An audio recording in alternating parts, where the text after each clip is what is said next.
শ্রীরামকৃষ্ণ ভক্তমালিকা নাগমহাশয় পর্ব ৭। ঠাকুরের মহাসমাধির ৫-৭ দিন পূর্বে তিনি ঠাকুরকে দেখিতে গিয়া শুনিলেন যে মুখ বিস্বাদ হইয়া যাওয়ায় তিনি আমলকি খুঁজিতেছেন। তখন আমলকির সময় নহে, কিন্তু নাগমহাশয় জানিতেন যে সত্য সংকল্প পুরুষের অভিলাষ ব্যর্থ হয় না, কোথাও না কোথাও আমলকি পাওয়া যাইবেই। তাই আহার ভুলিয়া তিনি উদ্যানে উদ্যানে উহার অন্বেষণে ফিরিতে লাগিলেন এবং তৃতীয় দিবসে দৈবক্রমে উহা পাইয়া সোৎসাহে ঠাকুরের নিকট ফিরিলেন। ঠাকুর উহা হস্তে লইয়া বালকের ন্যায় আনন্দ করিতে লাগিলেন এবং পরে নাগমহাশয়কে আহার করাইতে বলিলেন। শশী তদনুসারে নিচে অন্ন পরিবেশন করিলেন, কিন্তু সেদিন একাদশী, নাগমহাশয় অন্ন গ্রহণ না করিয়া বসিয়া রইলেন।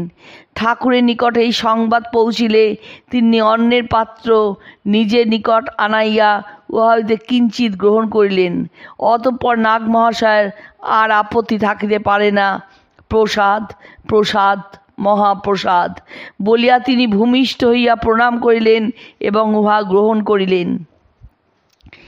ঠাকুরের অন্তর্ধানে নিদারুণ শোকে আহার নিদ্রা এমনকি শৌচাদি পরিত্যাগপূর্বক নাগমহাশয় শয্যা গ্রহণ করিলে উহা জানিতে পারিয়া হরি ও গঙ্গাধরের সহিত নরেন্দ্রনাথ তাহার বাড়িতে যাইয়া আহার ভিক্ষা করিলেন।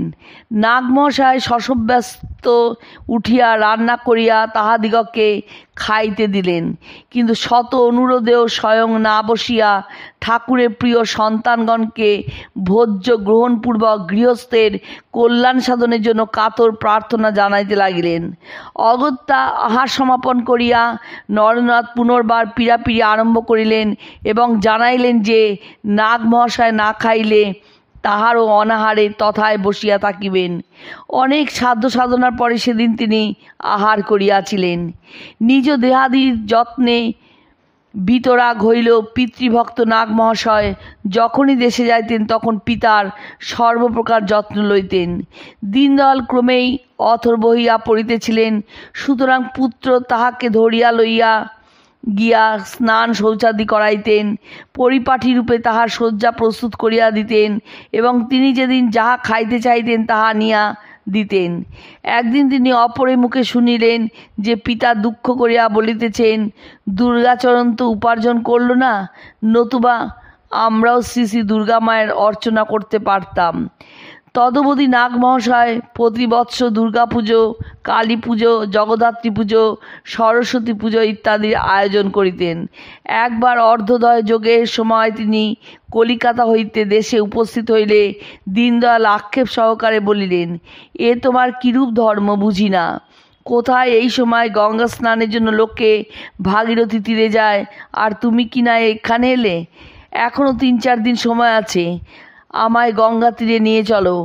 নাগমহাশয় শুধু বলিলেন যে বিশ্বাস থাকিলে মা গঙ্গা ভক্তের গৃহে উপস্থিত হন। আশ্চর্যের বিষয়, এই যোগের দিন দ্বিপ্রহরে প্রাঙ্গণের এক কোণ হইতে প্রবল বেগে জল উদ্গত হইয়া প্রাঙ্গণ ভরিয়া গেল। লোকের কলরবে নাগমহাশয় গৃহ অভ্যন্তর হইতে বাহিরে আসিয়া উহা দেখিলেন এবং মা পতিত পাবনী, মা ভাগীরথী বলিয়া সাষ্টাঙ্গ প্রণামান্তে অঞ্জলি অঞ্জলি জল মস্তকে গ্রহণ করিলেন। পল্লীর লোক তখন জয় গঙ্গে রবে নাগ প্রাঙ্গণ মুখরিত করিয়া তুলিল। দীনদয়াল সেই পুণ্য শরীরে স্নান করিয়া পরিতৃপ্ত হইলেন। এই স্রোতবেগ প্রায় 1 ঘণ্টা চলছিল। অকস্মাৎ ঘটনাচক্রে যোগ শক্তি এইভাবে প্রকটিত হইলে শ্রীরামকৃষ্ণগত প্রাণ নাগমহাশয় সিদ্ধাই পছন্দ করিতেন না। পূর্ববঙ্গে তখন বৈষ্ণব তান্ত্রিকের প্রাধান্য, বামাচার ও সিদ্ধাইকে তখন ধর্মের আসন দেওয়া হইয়াছে। নাগমহাশয় ইহা জানিতেন বলিয়াই সিদ্ধায়ের নিন্দা ও শ্রদ্ধা ভক্তির প্রশংসা করিতেন। এই জন্য বারদীর ব্রহ্মচারী প্রভৃতি সাধকগণ তাহার প্রতি বিরূপ ছিলেন। নাগমহাশয় এই সকল সাধকের নিকট কখনো যাইতেন না, কিন্তু একদিন ব্রহ্মচারীর একজন ভক্তের বিশেষ পীড়াপিড়িতে সেখানে উপস্থিত হইলে ব্রহ্মচারী শ্রীরামকৃষ্ণের নিন্দা আরম্ভ করিলেন। ইহাতে নাগমহাশয়ের মনে ক্রোধের উদয় হওয়ায় তিনি শাস্তি বিধানে উদ্যত হইবেন এমন সময় অকস্মাৎ স্বাভাবিক শান্তভাব অবলম্বন করিলেন এবং হায় ঠাকুর, তোমার আজ্ঞা লঙ্ঘন করে কেন আমি সাধু দর্শনে এলাম, কেন আমার মতিভ্রম হলো বলিয়া আপনাকেই শাস্তি দান উপদেশে মাথা খুঁড়িতে লাগিলেন। পরে হা রামকৃষ্ণ বলিতে বলিতে ছুটিয়া সে স্থান পরিত্যাগ করিলেন। গৃহে ফিরিয়া তিনি এক ব্যক্তির মুখে শুনিলেন যে ব্রহ্মচারী অভিশাপ দিয়াছেন 1 বৎসরের মধ্যে তাহাকে রক্তবমি করিয়া দেহত্যাগ করিতে হইবে। এইরূপ অহিত কামনায় নাগমহাশয় অবহেলা প্রদর্শনপূর্বক বলিলেন যে উহাতে তাহার কেশাগ্রের ক্ষতিও হইবে না। বস্তুত নাগমহাশয় ইহার পরে দীর্ঘকাল বাঁচিয়াছিলেন। নাগমহাশয় সহজে বিচলিত হইতেন না, কিন্তু ঠাকুরের নিন্দা শুনিলে এই দিনের দিন ব্যক্তিটি অগ্নিমূর্তি হইতেন। একবার দেওভোগের এক প্রতিষ্ঠাবান ব্যক্তি নাগগৃহে আসিয়া ঐরূপ নিন্দা করিতে থাকিলে নাগমহাশয় প্রথমে তাহাকে ভদ্রভাবে থামাইতে চেষ্টা করিলেন, কিন্তু ওই ব্যক্তির সুর ক্রমেই উচ্চ পর্দায় উঠিতে থাকিলে অবশেষে তাহার পৃষ্ঠে পাদুকাঘাত করিয়া বলিলেন, বেরো শালা এখান থেকে, এখানে বসে ঠাকুরের নিন্দা। লোকটি শাসাইয়া গেল যে সেই আর প্রতিশোধ লইবে। কার্যত সে ঐরূপ না করিয়া নিজের ভুল বুঝিয়া কয়েকদিন পরে তাহার নিকট ক্ষমা প্রার্থনা করিলে তিনি জল হইয়া গেলেন। গিরিশবাবু ঘটনাটি শুনিয়া তাহাকে জিজ্ঞাসা করিয়াছিলেন, আপনি তো জুতো পরেন না, তবে জুতো পেলেন কোথায়?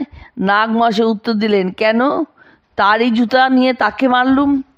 ঠাকুরের মঠের নিন্দাও তিনি সহ্য করিতে পারিতেন না।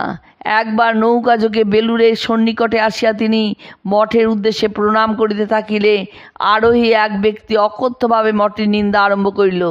তিনিও অমনি অগ্নিশর্মা হইয়া তাহার সম্মুখে বৃদ্ধাঙ্গুশদ্বয় ঘুরাইয়া দৃঢ়স্বরে জানাইয়া দিলেন যে ভোগে লিপ্ত সামান্য গৃহপক্ষে না জানিয়া এইভাবে সাধু নিন্দা করা অতি গরিত। অবস্থা দেখিয়া সেই আরোহী সেখানেই নৌকা থামাইয়া নামিয়া পড়িল।